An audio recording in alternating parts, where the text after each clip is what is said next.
Hey, it's Rebecca. I think about courage, courageous living, and to build courage in you, in each one of us. How can we do that? What are some of the things that we can do? And I'm telling you, setting goals that you can achieve is such a courage building adventure. I like to think of it as an adventure because it's amazing the number of people who say, oh, nah, I don't set any goals. I can't keep them. Or they really are thinking more like resolutions. I'm gonna say I'm gonna do this, but I'm not really creating the environment to achieve it, right? All right. There's so much advice out there. There's no shortage of advice on how to set goals. You can just Google it and then you'll see lots and lots of ways. But with all the different methods and philosophies, it can be tough to know where to start. And isn't that where our momentum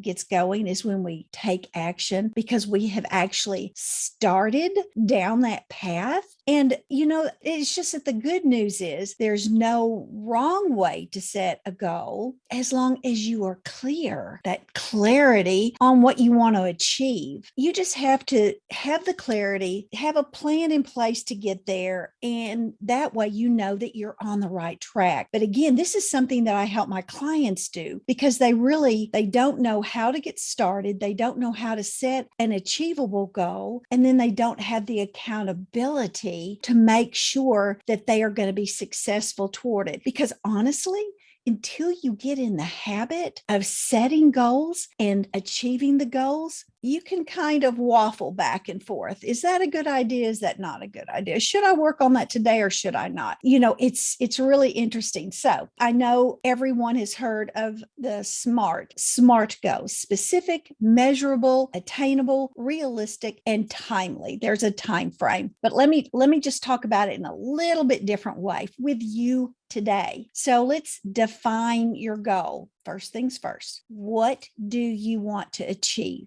Be as specific as possible. Vague goals like, oh, I want to lose weight or I want to get in shape. They're just harder to track and measure than a specific one like, I want to lose 10 pounds or I want to run in a 5K race. Something that is specific is going to keep it in the forefront of your mind instead of, oh yeah, I did want to lose weight, as opposed to, I want to lose 10 pounds.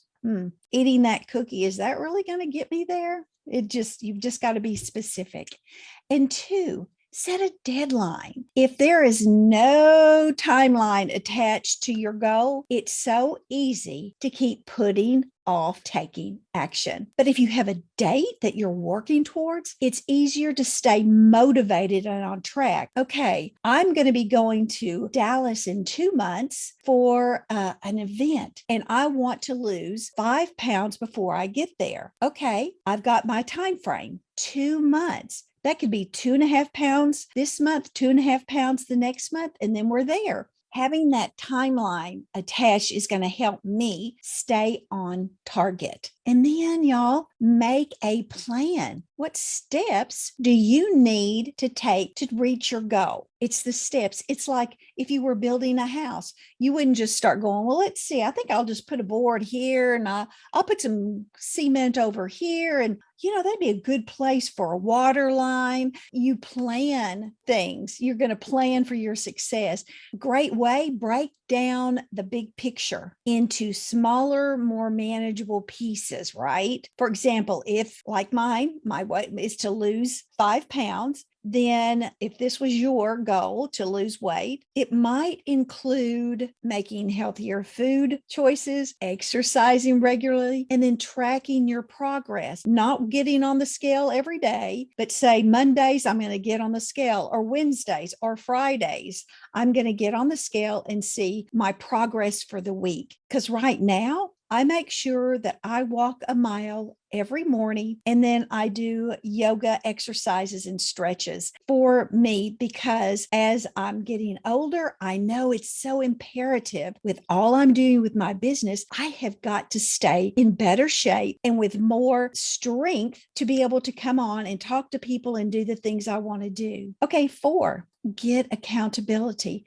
That's what I do with my clients. If you don't share your goal with a friend, family member, a coach, or ask them to help you stay on track, nobody really knows. So it doesn't really matter if you do it or not. But having someone to keep you accountable, it's going to be a big help when it comes to reaching your goal. And then 5, celebrate your successes. I love this. I actually have my clients every day. When you go to bed at night, I want you to write down a couple of wins. Even if it was you put makeup on, you took the trash out, you got a load of clothes done, you wrote that email, that's a win. Because when you do that, you're building your confidence. So as you make progress towards your goal, take some time to celebrate those little accomplishments along the way, because again, it just elevates your own love for yourself and your own confidence and your own ability to say, I'm going to keep going. Okay, look what I did. I've done that.